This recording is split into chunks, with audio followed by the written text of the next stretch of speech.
What's up, Gunpla Modelers? This is Strider Prime bringing you another edition of Gundam Models. I've been perusing Hobbylink Japan and eBay and all the other online stores, pretty much looking at the new kits that are coming out for calendar year 2011. I mean, I guess a lot of people are excited about the Master Grade Rizal Commander, the soon to be released Death's Like Hell custom from the Endless Wall series, and in March, of course, you guys can't wait to get the Shay Long. So we're now starting to see a lot of cool kits, not only in the Master Grade version, but in high grades and SD kits and anything else in between. Even some of the other kits from other series, like from Armored Core and other kits and series that I don't know, starting to look pretty cool. So 2011 has pretty much began with a good start of these new kits. But as I'm looking at these, I'm kind of slowly reminded of all the kits that came out last year, and also the kits that I've made.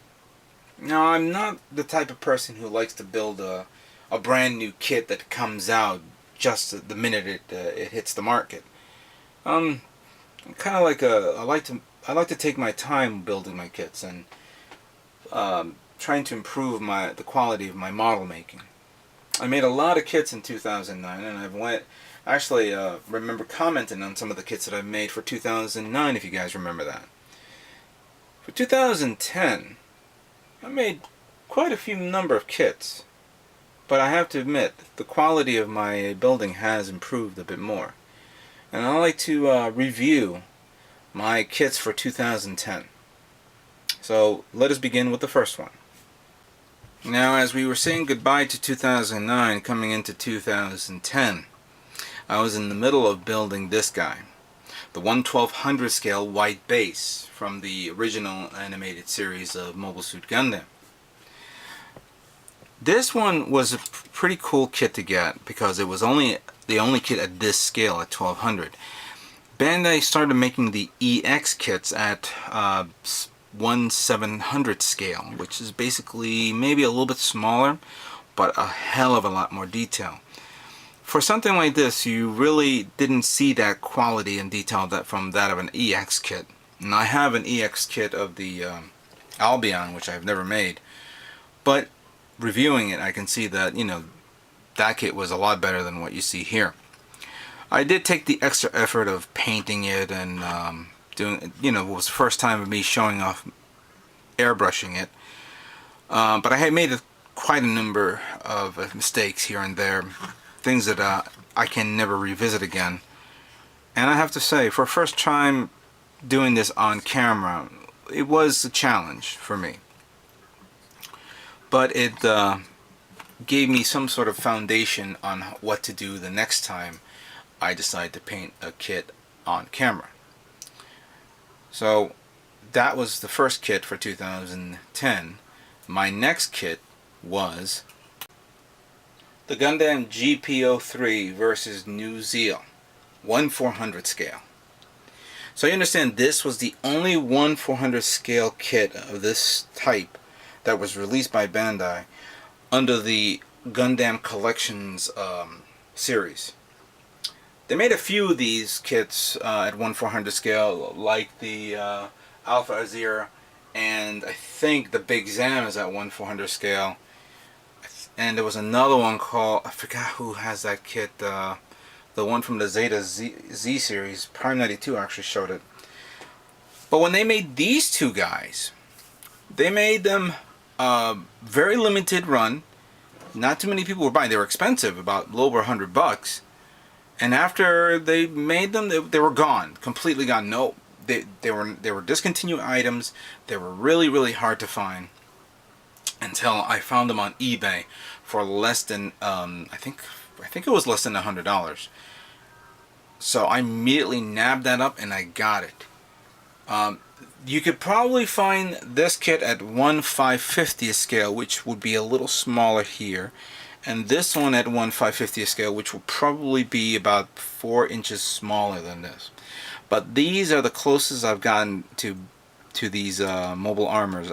Even though Prime 92 has made a 144 scale version of this, which is basically a huge beast, even bigger than the Strike Freedom.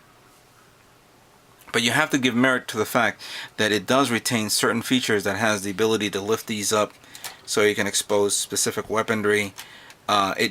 The new Zeal has some more features here that I like with the arms, where you can actually put up these specific beam weaponry, as you can see here. And it's unfortunate that this is not something you can find anymore, or Bandai is not doing these kits anymore. They pretty much stopped making the 1/400 scale kits now, and they're focusing on some other cool kits. But these were unique, and I really enjoyed building them. Even though I didn't paint it, I had a lot of fun. Which, of course, from there I moved on to my next kit, which was the Ravel FA-18E Super Hornet. Hey, it's not a Gundam model, but it's a model, and I actually worked on it in anticipation for the MosquitoCon show that happened in April of 2010. I entered it, and I tell you something, this was actually my first kit that I've made for competition, and I'm not that very good with those things. I started competing at the shows about 2 years ago. I haven't done it in a long time, so when I did my first show, I actually introduced the what the hell you call it, the Zaku 2 Master Grade 2.0 version. And even though it was my first attempt to do something like that, obviously I wanted to make it better for the following year. When 2010 rolled along, I said, you know what, this is going to be my entry for the 2010 MosquitoCon. Sadly, I did not win, but I was again inspired to do more, and I know that for this calendar year it's going to be a lot more different, a lot more customization, and a lot more kits. I'm not going to just put one kit out there, I'm going to put more. And yes, there's going to be a Gundam at the MosquitoCon for 2011.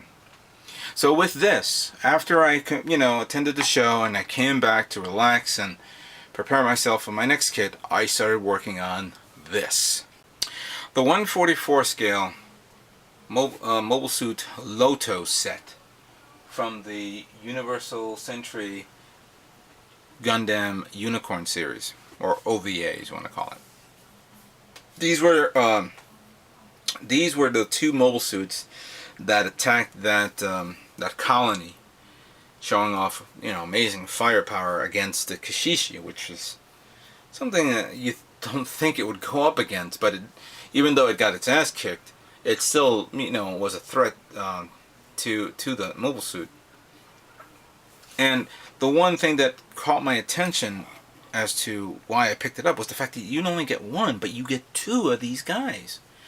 I left it the way it is, one in tank mode and one in robot mode, so that everybody can see, how cool these things are. I kind of like the turreted, elevated guns here, the little machine gun over there. I think this was a floodlight or missile launchers. Of course, this one had missile launchers here in the hands, which I painted with a little bit of orange. I didn't do a lot of painting on this kit because obviously didn't feel like doing it. But again, Bandai scored bonus points, giving you not one but two kits, and they did that again with the ball, with the mobile. I don't even want to call it the mobile suit ball, from the original series. There's a twin set out there, and I may pick that up in the future. Who knows? But with this, I really enjoyed it. Now, the next kit was the most unique kit I have ever made for 2010, and that is the 1/100th scale Gunner Zaku Warrior, custom color.